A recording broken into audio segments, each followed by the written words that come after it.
أسامة بن زيد فرمايني ما الرسول صلى الله عليه وسلم جوز كتاب لم أرك تصوم شهرا من الشهور ما تصوم من شعبان ما تنجندك الرسول صلى الله عليه وسلم تو انچو روچگی داره دیگه ماهیه بيده ماه شعبانا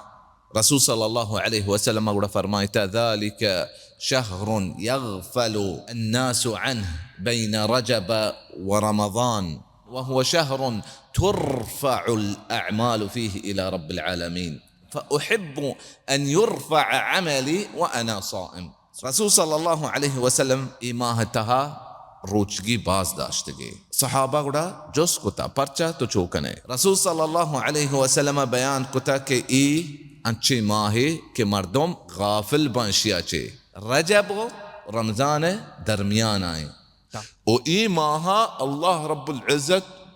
مردمانی بندیانی اعمال چیز کنک با اللہ رب العزت پیش دارک بنتے گوڑا مناو وش بھی کہ من عمل چیز کنک بی مروچک بی